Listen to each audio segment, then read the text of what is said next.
C'est ce qu'il fait dans toutes, donc je prends même à partir du verset 15. Croyez que la passion de notre Seigneur Jésus-Christ est votre salut. Comme notre bien-aimé frère Paul vous l'a aussi écrit, selon la sagesse qui lui a été donnée. Donc Paul, c'est bien Paul qui a écrit à Galates, dans l'épître de Galates que tu as donné. Donc Pierre nous dit, croyez que la passion de notre Seigneur Jésus-Christ est votre salut. Comme notre bien-aimé frère Paul vous l'a aussi écrit. C'est Paul qui a enseigné à Pierre que Jésus ne fait exception de personne. Voilà pourquoi Pierre, qui était contre ça avant, est maintenant avec Paul. Que, nous ne sommes plus avec Moïse, nous sommes maintenant avec Jésus. Alors il met les gens en garde en disant, croyez que la passion de notre Seigneur Jésus-Christ est votre salut. Comme notre bien-aimé frère Paul vous l'a aussi écrit, selon la sagesse qui lui a été donnée. C'est ce qu'il fait dans toutes les lettres où il parle de ces choses dans lesquelles il y a des points difficiles à comprendre, dont les personnes ignorantes et mal affermies tordent le sens, comme celui des autres écritures pour leur propre ruine. Donc toute personne qui tord les écrits de Paul, c'est pour sa ruine en fait. Vous donc, bien-aimés, qui êtes avertis, mettez-vous sur vos gardes, de peur qu'entraînés par l'égarement des impies, vous ne veniez à des choix de votre fermeté. Donc si quelqu'un te dit, non, voilà, il n'y a plus ni juif, ni grec, ni femme, ça veut dire que les femmes aussi peuvent enseigner. C'est faux. Parce que le même qui a écrit Galates chapitre 3, c'est le même qui a écrit 1 Corinthiens chapitre 14, verset 33, c'est le même qui a écrit 1 Timothée chapitre 2, à partir du verset 9. Dieu n'est pas dans la confusion. Le ministère n'a jamais été donné à la femme. Le ministère de la prédication de la parole. Voilà pourquoi, que ce soit Jésus lui-même, en choisissant les 12, il n'a pas choisi de femme. Que ce soit après son départ, Actes chapitre 1, lorsque Pierre fait la prière pour accomplir la prophétie de psaume. Donc même dans les psaumes, c'était déjà prévu que la femme n'a pas sa place dans le ministère de la parole. C'est écrit, je vais vous lire ça. Lisons Acte 1. Donc, Acte chapitre 1. L'écriture, je prends à partir du verset 3. À partir du verset 3. Après qu'il eut souffert, il leur apparut vivant, et leur en donnant plusieurs preuves, se montrant à eux pendant 40 jours, et parlant des choses qui concernent le royaume de Dieu. Comme il se trouvait avec eux, il leur recommanda de ne pas s'éloigner de Jérusalem, mais d'attendre ce que le Père avait promis. Ce que je vous ai annoncé, leur dit-il. Car Jean a baptisé d'eau, mais vous, dans peu de jours, vous serez baptisés du Saint-Esprit. Alors les apôtres réunis lui demandaient, Seigneur, est-ce en ce temps-là que tu rétabliras le royaume d'Israël? Il leur répondit, ce n'est pas à vous de connaître les temps ou le moment que le Père a fixé de sa propre autorité, mais vous recevrez une puissance, le Saint-Esprit, survenant sur vous, et vous serez mes témoins à Jérusalem, dans toute la Judée, dans la Samarie et jusqu'aux extrémités de la terre. Après avoir dit cela, il fut élevé pendant qu'ils le regardaient, et une nuée le déroba à leurs yeux. Et comme il avait les regards fixés vers le ciel, pendant qu'ils s'en allaient, voici deux hommes vêtus de blanc leur apparurent, et dirent, Hommes galiléens, pourquoi vous arrêtez-vous à regarder au ciel? C'est Jésus, ce Jésus que vous avez, qui a été enlevé du milieu de vous, reviendra de la même manière que vous l'avez vu s'en aller au ciel. Alors ils retournèrent à Jérusalem de la montagne appelée les Oliviers, qui est près de Jérusalem, à la distance d'un chemin de sabbat. Quand ils furent arrivés, ils montèrent dans la chambre haute où ils se tenaient d'ordinaire. C'était Pierre, écoutez bien, c'était Pierre, Jean, Jacques, André, Philippe, Thomas, Barthélemy, Matthieu, Jacques, fils d'Alphée, Simon le Zélote et Jude, fils de Jacques. Combien? 11 personnes. Donc les 11 qui étaient lorsque Jésus remontait au ciel, il n'y avait que 11 personnes ce jour-là. Le jour que Jésus remontait au ciel, il n'y avait que 11 personnes. Matthieu chapitre 28. Donc ce sont les 11 là qui entrent dans la chambre haute, accompagnés de Marie de Magdeleine, Marie mère de Jésus, Marie, les sœurs de Lazare. Donc les 11, tous d'un commun accord persévéraient dans la prière avec les femmes et Marie mère de Jésus et avec les frères de Jésus. Verset 15. En ces jours-là, Pierre se leva. Au milieu des frères, le nombre de personnes réunies était environ 120. Et il dit, hommes frères, il fallait que s'accomplisse ce que le Saint-Esprit dans l'Écriture a annoncé d'avance par la bouche de David, les psaumes, au sujet de Judas Iscariote, qui a été le guide de ceux qui ont saisi Jésus. Il était compté parmi nous et il avait part au même ministère, le ministère de la parole. Cet homme ayant acquis un champ avec le salaire du crime est tombé, s'est rompu par le milieu du corps et toutes ses entrailles se sont répandues. La chose a été si connue de tous les habitants de Jérusalem que ce champ a été appelé dans leur langue Hakel Dama, c'est-à-dire champ du sang. Or, il est écrit dans le livre des psaumes que sa demeure devienne déserte et que personne ne l'habite et qu'un autre prenne sa charge. Qu'une autre, non. Qu'un autre. Qu'un autre. Donc, dans le psaume, on prophétisait déjà que celui qui doit remplacer Judas, c'est un homme dans le ministère de la parole. On n'a pas dit qu'un homme ou une autre prenne sa place. Qu'un autre prenne sa place. Qu'un autre prenne sa place. Et il faut donc que parmi ceux qui nous ont accompagnés tout le temps que le Seigneur Jésus a vécu avec nous, depuis le baptême de Jean jusqu'au jour où il a été enlevé du milieu de nous, il y ait un et non une. Il est précis. Il aurait pu dire qu'il y ait un ou une. Parce que la personne qui a vu Jésus, la première, le jour de sa résurrection, c'est qui? C'est Marie. Et ils le savent. Donc si eux qui ont marché avec le maître n'ont pas dit, ah vraiment vous aussi quand même, nous sommes déjà 11, non, ça fait quoi si on donne la place même à une femme? Ça ne fait rien. C'est quand même Marie de Magdala qui a vu le Seigneur en premier. Mais donnons-lui la place de Judas. Qu'elle prenne la place de Judas. Pourquoi il n'a pas fait ça? Parce qu'il allait contredire le psaume. Le psaume a déclaré qu'un autre, un, prenne sa place.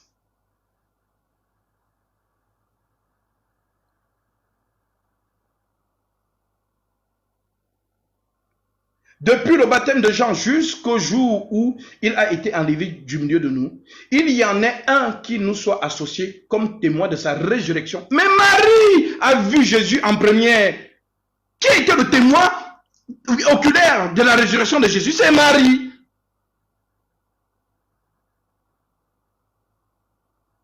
C'est Marie.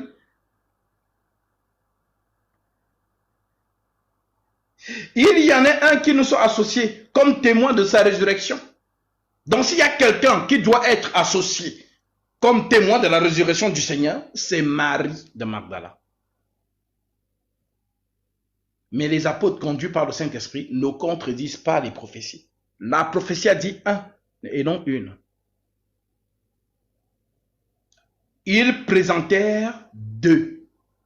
Joseph appelé Barsabas, surnommé Justice, et Matthias. Est-ce que vous avez vu Marie dire ici, non Pierre, je ne suis pas d'accord, vraiment, vous les hommes, vous êtes durs comme ça. Non, non, non, non. Ouais. Vous avez vu Marie faire ça? Non. Est-ce que vous avez vu Marie, mère de Jésus, ou bien les sœurs de Lazare, dire non, vu vraiment, vraiment, c'est Marie qui a vu Jésus en première. Donc si quelqu'un doit remplacer Judas, c'est elle. Non, vraiment, je ne suis pas d'accord. D'ailleurs, même je sors de cette église. Est-ce que vous avez vu ça? Non. Ce sont les sorcières d'aujourd'hui, filles de Jézabel, qui veulent vous montrer qu'elles sont plus spirituelles que nos sœurs qui ont été témoins oculaires du Père éternel. Ces femmes ont toujours été derrière Jésus. Je vais lire cette écriture. On va revenir sur Acte 1.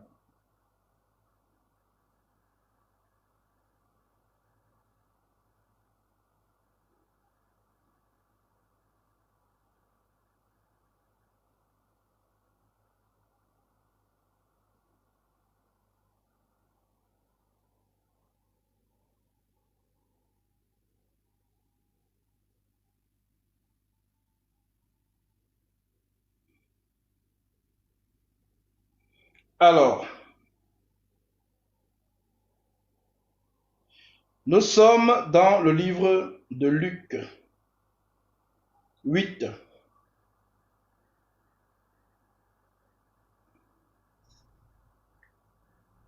L'Écriture dit,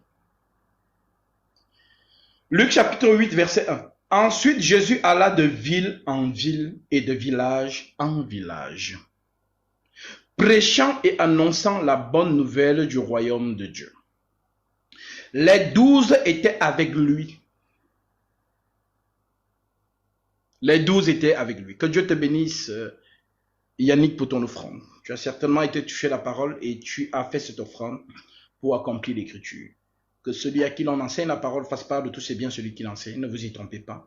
On ne se moque pas de Dieu. Ce qu'on aura semé, il le moissonnera aussi. Que par cette offrande, le Seigneur t'accorde ce que ton cœur désire et qu'il déverse sur toi ses dons spirituels. Lui qui connaît tes prières et tes doléances. Au nom de Jésus-Christ, mon frère, sois béni. Ensuite, Jésus alla de ville en ville et de village en village, prêchant et annonçant la bonne nouvelle du royaume de Dieu. Les 12 étaient avec lui et quelques femmes qui avaient été guéries d'esprits malins et de maladies. Marie dite de Magdala, de laquelle étaient sortis 7 démons.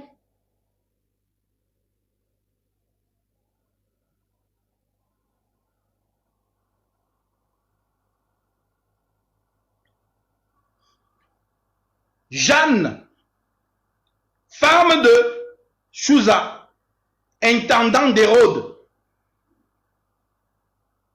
Vous savez ce que voulait dire être intendant d'un roi jadis?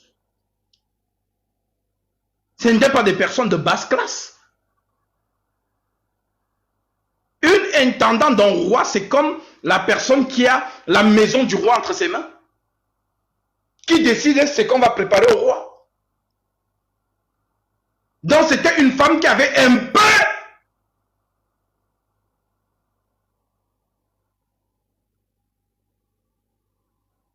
Et regardez ce qu'on dit d'elle.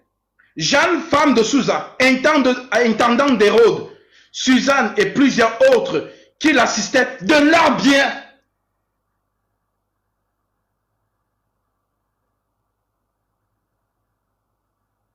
Des femmes bénies matériellement étaient derrière Jésus et les apôtres. C'est elles qui se préoccupaient. Ah, vraiment, le Seigneur va manger quoi aujourd'hui? Vous avez vu, elles ont discuté que non, Jésus, nous aussi on veut prêcher. Non, vraiment, ceci, cela. Non, vous n'avez pas vu ça. Mais on précise, je vais relire parce que beaucoup d'entre vous ne connaissent pas peut-être cette écriture. Je reprends verset 1. Nous sommes dans Luc 8, verset 1. Ensuite, Jésus allait de ville en ville et de village en village, prêchant et annonçant la bonne nouvelle du royaume de Dieu. Les 12 étaient avec lui. Et quelques femmes qui avaient été guéries d'esprits malins et de maladies. Marie dite de Magdala, donc Marie de Madeleine, de laquelle étaient sortis 7 démons. Donc en elle, dans Marie là, avant sa conversion, elle avait 7 démons. Jeanne, femme de Sousa, intendant d'Hérode.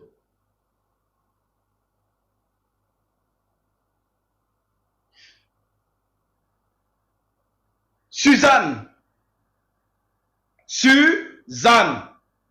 et plusieurs autres qui l'assistaient de leurs biens. Donc ces femmes avaient des biens et elles assistaient le Seigneur avec leurs biens.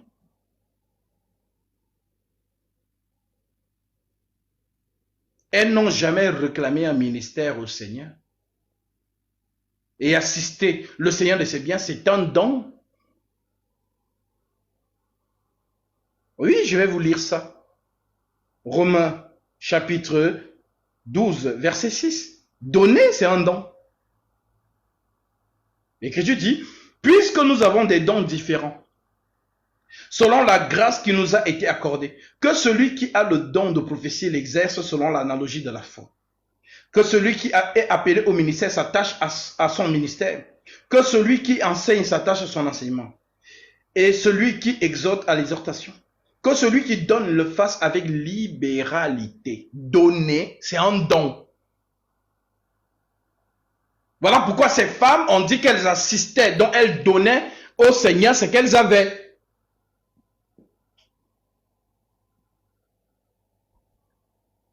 Parce qu'on leur a mis dans leur tête que non, être utile au Seigneur, c'est enseigner.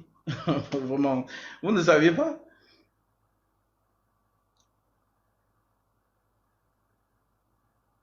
Alors, oui, ma soeur, j'espère vraiment que tu as compris, toi qui as posé cette question. La femme, le ministère de la parole ne lui a pas été accordé. Le ministère de la parole a été accordé aux hommes.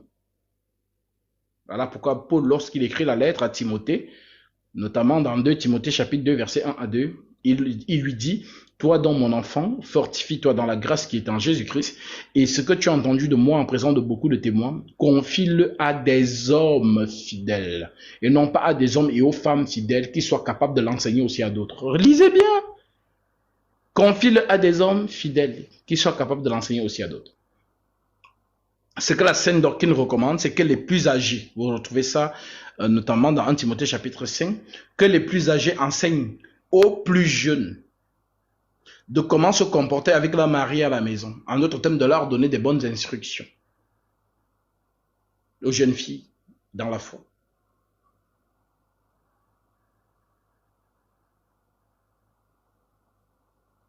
On peut être utile au Seigneur en disant exactement. En fait, parce que les gens pensent qu'être utile au Seigneur, c'est seulement avoir le micro et enseigner. Non, c'est ce qu'elles pensent dans leur tête. Pourtant, celle qui prie dans le secret, elle est utile au Seigneur. Celle qui est toujours en train d'assister les frères qui ont le don ministériel dans l'œuvre de l'évangile, c'est être utile au Seigneur.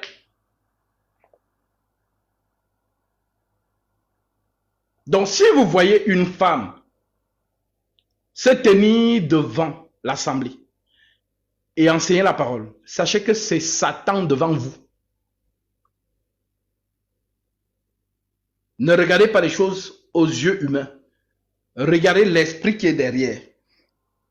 C'est Satan qui contredit les Écritures. Donc, une personne qui est en train de braver l'Écriture devant vous, discernez que c'est l'ennemi. Et vous tous qui êtes assis là, ça prouve que aucun de vous n'a le Saint-Esprit.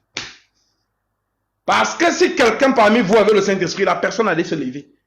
L'Écriture déclare, la femme n'enseigne pas. Vous êtes en train de désobéir. C'est l'iniquité. La personne allait sortir. Mais quand vous êtes assis, vous prouvez que personne de vous n'a le Saint-Esprit.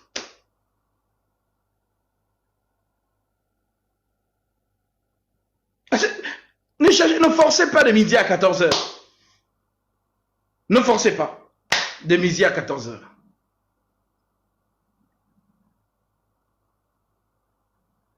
Elle exhorte ou pas. Exhorter, l'Écriture dit quoi? Exhortez-vous les uns les autres. Oui, ma soeur, comment tu vas? Ah, vraiment, ma soeur. La marche est un peu compliquée, mais Dieu fait grâce. Ah oui, ma soeur, sois forte. C'est ça qu'on appelle l'exhortation. L'exhortation, tout ça le fait. Nous, on vous parle de l'enseignement. Genre réunir l'assemblée du Père, comme Aaron le faisait lorsqu'il réunissait l'assemblée d'Israël. C'est Aaron qui faisait l'expiation. J'ai posé la question à une sœur un jour, comme elles aiment souvent prendre l'image. Ah, Déborah la prophétesse. Oh, Myriam la prophétesse. Je lui ai dit, ok. Qu'est-ce qui symbolise le culte jadis? C'était quoi à l'époque de ces femmes? C'était le sacerdoce. Amen. Maintenant, montre-moi une de ces femmes qui est entrée dans le lieu très saint. Aucune. Fin de débat.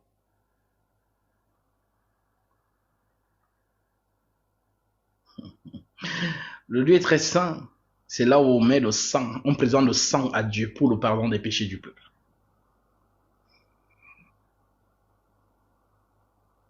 Voilà. Alors, la sœur peut exhorter une autre sœur, un autre frère. L'exhortation, ce n'est pas l'enseignement. L'exhortation, c'est l'écriture qui dit fortifier les genoux qui chancellent. Tu trouves que ta sœur passe des moments difficiles dans la foi, bah, tu l'exhortes. Tu l'exhortes. Donc, mes amis, ne cherchez pas de midi à 14 heures. Si vous voyez une femme qui tient apparemment une assemblée et qui se régit en maman pastoresse, en maman prophétesse, et qui enseigne ceux qui sont assis là, reconnaissez à cela l'esprit de Satan. Ceux qui sont là-dedans, soit ils sont ignorants, il faut que quelqu'un crie pour montrer que hey, nous sommes en train d'être exurpés. C'est de l'exurpation. Il y a l'ennemi qui encore contredit l'écriture. Que Dieu te bénisse, mon frère, pour ton offrande. Tu as certainement été touché par la parole et tu as décidé de faire cette offrande. Et conformément à la parole du Seigneur, lorsque vous entrez dans une maison, saluez-la. Si la maison se juge digne, que votre Père vienne sur elle. Et si la maison ne se juge pas digne, que votre Père retourne avec vous. Tu en es digne parce que ce que tu as donné, je vais manger. Et que la paix vienne sur toi. Que par cette offrande, le Seigneur t'accorde ce que ton cœur désire. Lui qui connaît tes prières et tes doléances et qui déverse sur toi ses dons spirituels. Au nom de Jésus-Christ, sois béni. Shalom. Beaucoup, ils sont ignorants. Effectivement, voilà pourquoi vous devez crier. Je vous ai dit, ne soyez jamais spectateurs. Quand quelqu'un vous réunit pour la parole, c'est le lieu. Si vous n'avez jamais été prudent dans la vie, c'est-à-dire même si un serpent passe à côté de vous, vous pouvez encore négliger. Mais l'enseignement, c'est là où vous devez avoir votre antenne perchée comme ça. Parce que c'est là où on agite l'épée de la justice que Satan vient. S'il y a un lieu où Satan vient, c'est là où il y a la parole.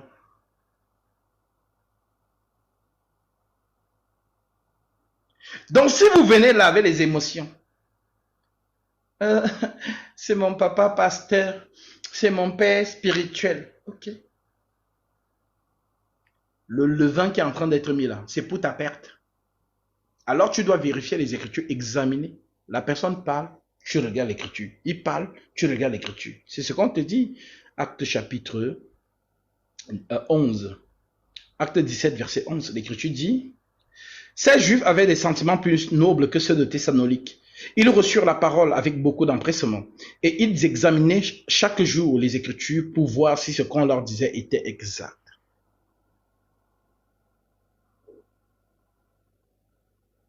Comme je sais que les femmes sont têtues, c'est-à-dire la têtustesse des femmes, ça a un niveau pro max.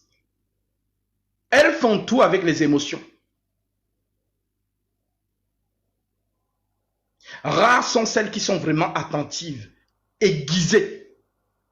Et à chaque fois que vous allez voir une femme comme ça, on va l'accuser de rebelle. Parce que ces faux hommes de Dieu n'aiment pas les gens éveillés. Non, non, non. Ils aiment les moutons. Dès qu'ils disent quelque chose, tout le monde fait mais.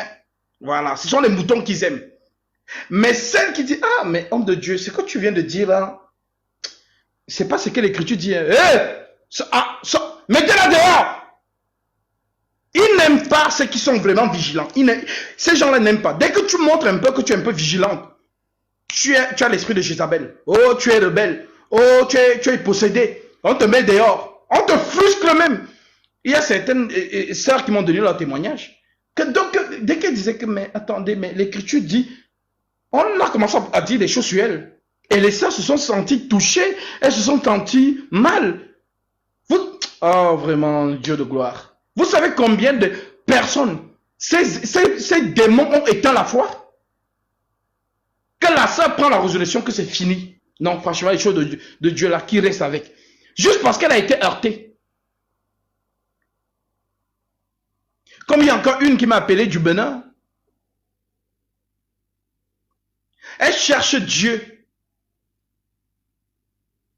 Et Apparemment, certaines circonstances de sa vie sont compliquées. Alors, partout où elle partait chercher la solution, on lui impose l'argent. Vraiment, mes frères. Il m'a dit que pour la consultation prophétique, c'est 30 000 francs. Et que ça, c'est seulement la main d'œuvre. Et après le travail, il faut que je donne encore 52 000. Je suis resté comme si j'ai dit, les gens là n'ont pas pitié des enfants de Dieu. Si vous écoutez ce témoignage-là, forcément vous allez pleurer. Je dis, mais c'est écrit où que lorsque tu viens chercher la solution chez un homme de Dieu, il t'impose que non, c'est une consultation prophétique. Et comme elle avait que 30 000 ce jour-là, elle a donc donné 30 000. Et c'est là où il lui dit, non, les 30 000 que tu as donné là, c'est juste pour la consultation prophétique. Hein. Donc, le travail même commence à partir de 52 000. Après, elle dit donc à ce faux homme de Dieu, ok, donne-moi donc les 30 000 que je viens de te donner là, comme ça, je vais aller retirer dans la borne pour venir te donner. Vous savez ce qu'il lui a dit? Il lui dit non. Quand l'argent est déjà entré dans la caisse, ça ne ressort plus. Je suis resté comme ça, j'ai dit non, j'ai eu pitié de la sœur. Elle quitte de là. Elle était déçue, elle a dit non, plus jamais. Vous voyez comment on casse, on brise la foi de quelqu'un qui cherche le Seigneur. Parfois, vous allez voir des gens qui vous disent non, Jésus là ne me... Parce qu'il y a des démons qui sont passés derrière. Elle dit, ah, je vais aller voir peut-être un prêtre catholique. Elle va chez le prêtre catholique. Le prêtre catholique commence à lui donner les conseils. Et les conseils se transforment à la drague. Elle fuit là-bas.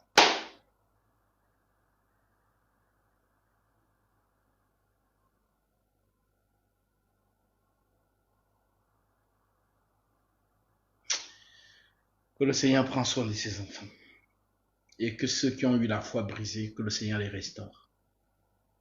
Voilà pourquoi l'Écriture vous dit, dans Jude, chapitre 1, que je vais lire, Jude 1, au verset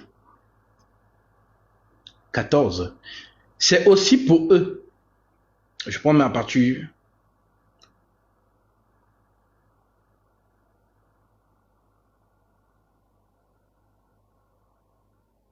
Je prends en partie le verset 20.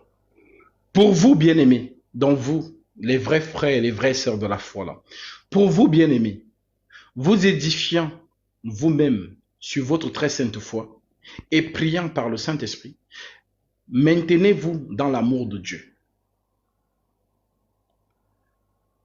Maintenez-vous dans l'amour de Dieu. En attendant la miséricorde de notre Seigneur Jésus-Christ pour la vie éternelle.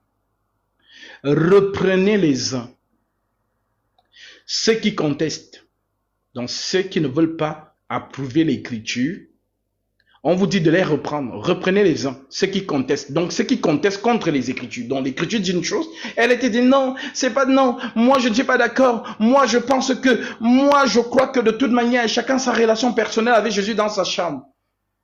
Ce sont ces gens-là qu'on vous dit de les reprendre avec les Écritures. Reprenez les uns, ceux qui contestent. Sauvez-en d'autres en les arrachant du feu. Donc, arracher quelqu'un du feu, c'est vraiment, c'est-à-dire, vous voyez que la personne est prisonnière des hommes. Elle est prisonnière des soi-disant hommes de Dieu. Ah non, mon père spirituel a dit que ce n'est plus ce que la Bible a dit, c'est ce que mon père spirituel a dit. Mon père spirituel a dit. Oh non, il a dit que. Donc, c'est ces gens-là qu'on dit qu'il faut les arracher du feu. Sauvez-en d'autres en les arrachant du feu. Et pour d'autres, ayez encore une pitié mêlée à la crainte, haïssant jusqu'à la tunique souillée par la chair.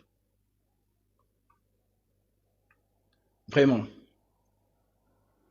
Donc, vraiment, comme je vous dis, je vous l'ai toujours dit, que tout se passe à la lumière des Saintes Écritures pour vous.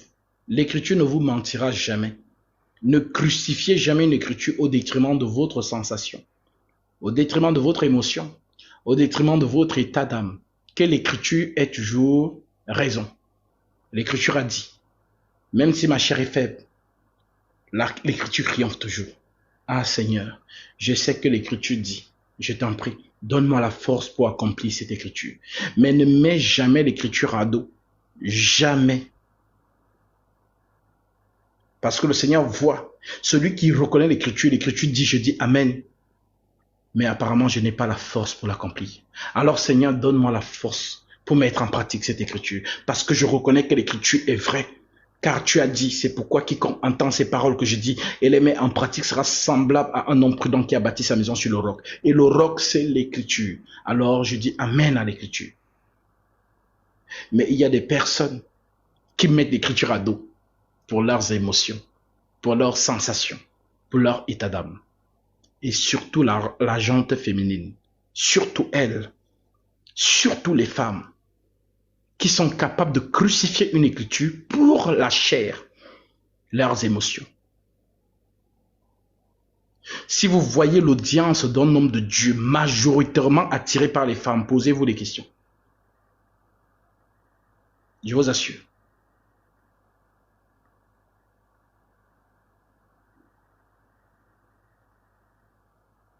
Posez-vous des questions.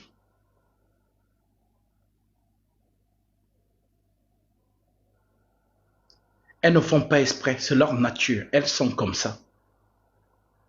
Ce sont des êtres émotionnels. Et l'ennemi le sait. Voilà pourquoi il passe par elles pour détruire.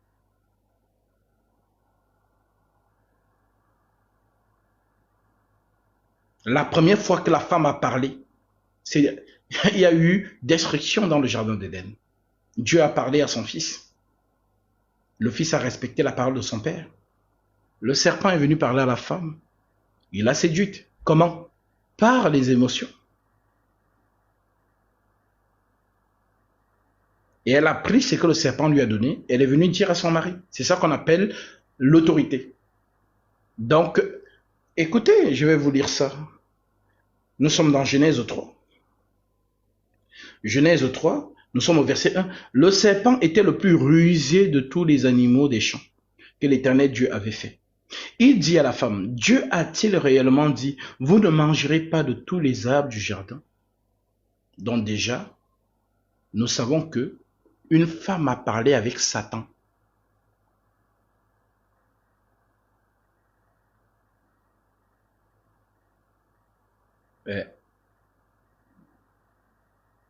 Dieu a-t-il réellement dit, vous n'en mangerez pas de tous les arbres du jardin? La femme répondit au serpent, nous mangeons du fruit de tous les arbres du jardin. Mais quant au fruit de l'arbre qui est au milieu du jardin, Dieu a dit, vous ne mangerez pas. Vous ne mangerez point et vous ne toucherez point. Dieu n'a jamais dit ça. Qu'est-ce que Dieu a dit? Vous avez vu comment elle-même détourne ce que Dieu a dit. Elle ne répète. Mais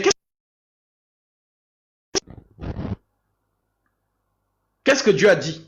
Lisons ce que Dieu a dit. Genèse 2, verset 16. Allons lire. Voici ce que Dieu a dit. Donc, on va comparer ce que Dieu dit et ce que la femme répond au serpent. Dieu dit au verset 16, l'Éternel Dieu donna cet ordre à l'homme. Tu pourras manger de tous les arbres du jardin. Mais tu ne mangeras pas de l'arbre de la connaissance du bien et du mal. Car le jour où tu mangeras, tu mourras. Voilà ce que Dieu a dit. Maintenant, rentrons dans Genèse 3 au verset 4. Au verset 3. Au verset 1. Lisons. Écoutez maintenant ce que la femme, elle a dit au serpent. Le serpent était le plus rusé de tous les animaux du champ, que l'Éternel Dieu avait dit. Il dit à la femme, Dieu a-t-il réellement dit, vous ne mangerez pas de tous les arbres? Donc le serpent renverse la phrase de Dieu. C'est pas ce que Dieu a dit. Au contraire, Dieu a dit, vous pourrez manger de tous les arbres. Mais qu'est-ce que le serpent fait? Lui, il renverse. Dieu a-t-il réellement dit que vous ne mangerez pas de tous les arbres? Vous avez vu la ruse? Donc, il a renversé. Maintenant, la femme répondit au serpent, nous mangeons de tous les arbres du jardin. Mais quant au fruit de l'arbre qui est au milieu du jardin, ce n'est pas ce que Dieu a dit. Dieu a dit, vous ne mangerez pas et vous ne toucherez point. Dieu n'a pas dit ça. C'est elle qui a ajouté sa part. De peur que vous ne mouriez. Alors le serpent dit à la femme, vous ne mourrez point. Mais Dieu sait que le jour où vous en mangerez, vos yeux s'ouvriront et vous serez comme des dieux, connaissant le bien et le mal. Après cette déclaration du serpent, on dit quoi? Verset 6, la femme vit que l'arbre était bon à manger et agréable à la vue, et qu'il était précieux pour ouvrir l'intelligence. Elle prit de son fruit en mangeant. Elle en donna aussi à son mari qui était auprès d'elle, et il mangea. Voilà là où tout part. Prendre le fruit, est-ce que c'est quelque chose qu'on a décroché? Non. Le fruit ici, c'est la ruse dont le serpent a parlé. Quand on parle de fruit, c'est la conversation. Le serpent l'a convaincu. Donc elle a cru à ce que le serpent a dit. L'homme a cru à ce que Dieu lui a dit. Maintenant, elle prend ce que le serpent lui a dit et elle vient donner aussi à son mari. Donc elle a prêché son mari. Elle a pris autorité sur son homme en lui donnant ce qu'elle a reçu. Alors, qu'est-ce que l'Écriture dit?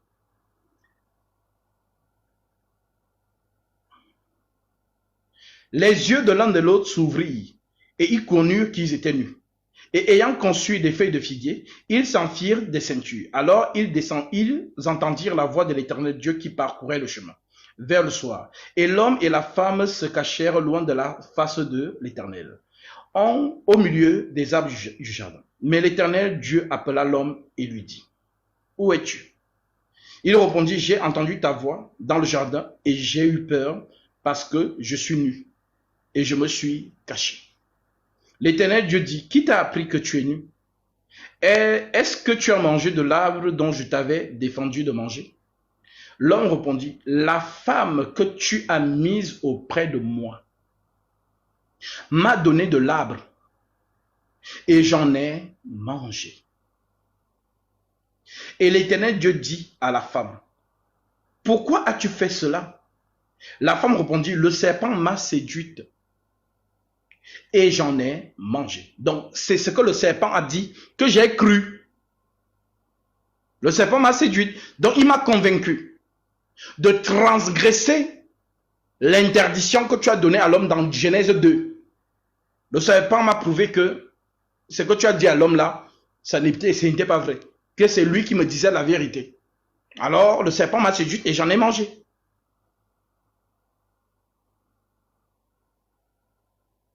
Et l'Éternel Dieu dit à la femme, pourquoi tu fais cela?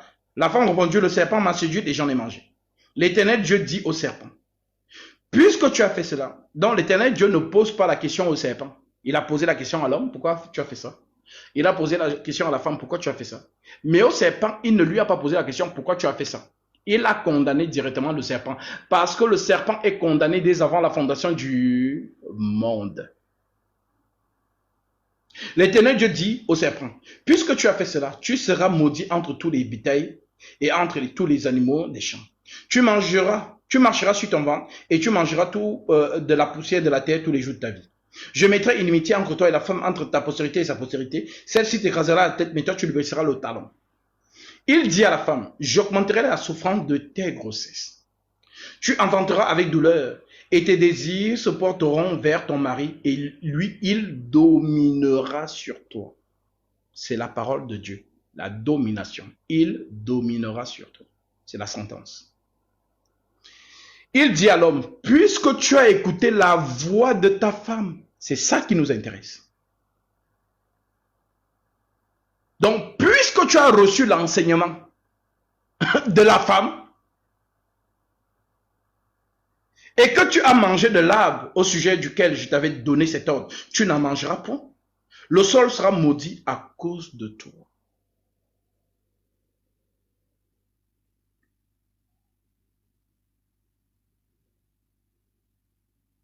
Donc, Si donc Paul vous écrit, c'est maintenant que vous allez comprendre ça.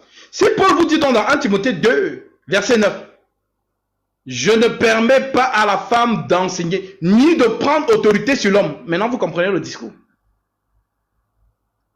Ceux qui n'ont pas compris, c'est que vous êtes... Que je ne peux rien faire pour vous. Paul vous parle du jardin d'Éden.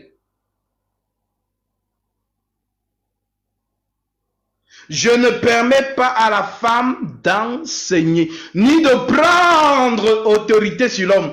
Prendre autorité, c'est enseigner l'homme.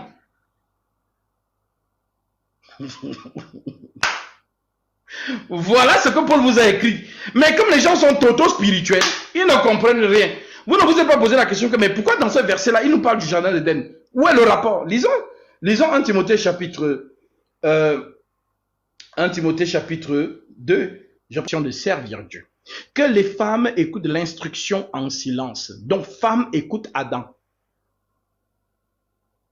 Que les femmes écoutent l'instruction en silence, avec une entière soumission. Je ne permets pas à la femme d'enseigner, ni de prendre autorité sur l'homme. Mais elle doit demeurer dans le silence. Car Adam a été formé le premier. Où est le rapport? Pourquoi il nous amène à Adam? Car Adam a été formé le premier et Ève ensuite. Et ce n'est pas Adam qui a été séduit. C'est la femme qui séduite s'est rendue coupable de transgression. Donc il nous ramène à l'événement du jardin d'Éden. Voilà pourquoi la femme ne doit pas enseigner dans l'église de Jésus-Christ. Parce que l'image de Christ, c'est l'homme.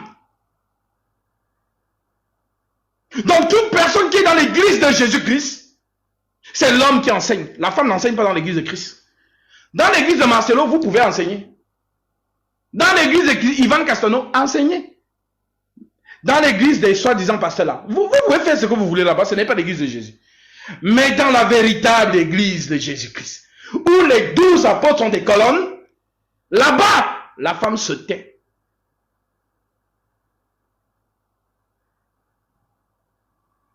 Que ceux qui ont les oreilles pour entendre, entendent. Que celles qui sont rebelles, rebellez-vous, c'est votre problème.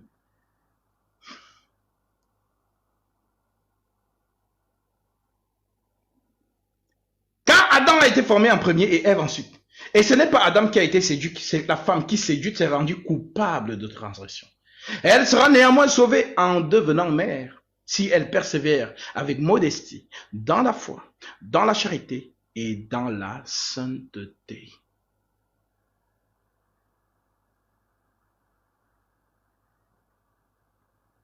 Elle sera néanmoins sauvée en devenant mère, si elle persévère dans la foi, la charité et la sainteté. En d'autres termes, être mère, c'est quoi? C'est quoi être mère?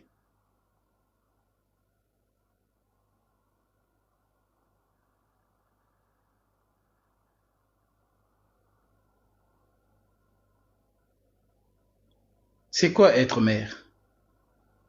Être mère, c'est être enceinte. Et c'est quoi être enceinte dans l'église de Jésus? C'est d'avoir la semence de Dieu en toi. En d'autres termes, le Saint-Esprit.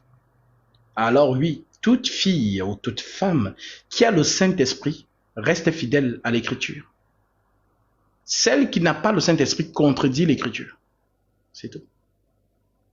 Donc ne vous agitez plus. Dès que vous voyez des femmes, sortez des débats futiles. Comprenez juste que vous avez l'ivraie et le blé.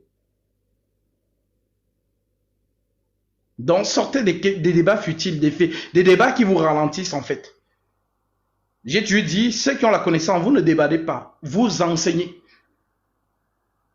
Pour que ceux qui sont dans l'obscurité reviennent dans la bonne direction. S'ils ne vous écoutent pas, l'Écriture dit, lorsqu'on n'écoutera pas vos paroles, secouez la poussière de vos pieds et sortez de cette ville.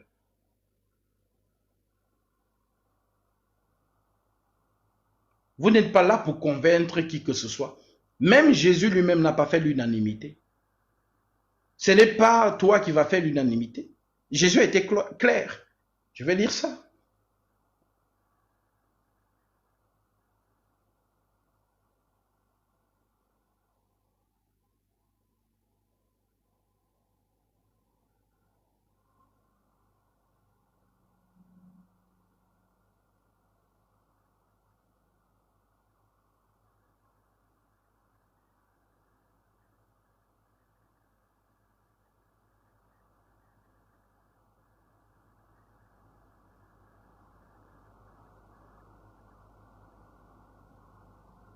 Alors, Jean 15, verset 20.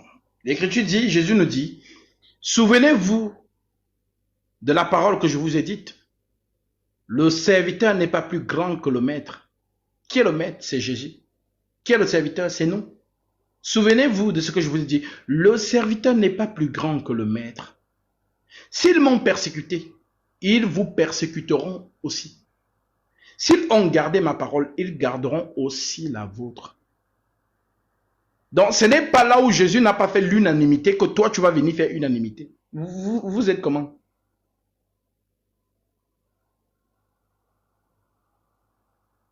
Voilà ce qui vous démontre que nous ne sommes pas là pour convaincre qui que ce soit.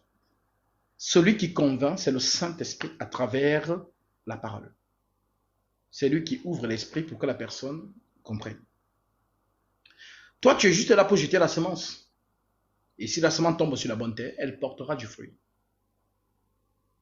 Si ce n'est pas la bonne terre, elle ne germe, le fruit ne germera pas. La semence là ne va rien donner. Donc Jésus vous dit donc que s'ils ont gardé ma parole, ils garderont aussi la vôtre. S'ils m'ont persécuté, ils vous persécuteront aussi. Donc tu n'es pas là pour que les gens t'applaudissent. Tu n'es pas là pour convaincre les foules. Tu es là pour donner la semence. Si on écoute tes paroles, gloire à Dieu. Si on n'écoute pas, secoue la poussière de tes pieds et sors de cette ville. C'est ce que nous a dit le Père. Lorsqu'on n'écoutera pas vos paroles, secouez la poussière de vos pieds et sortez de cette ville.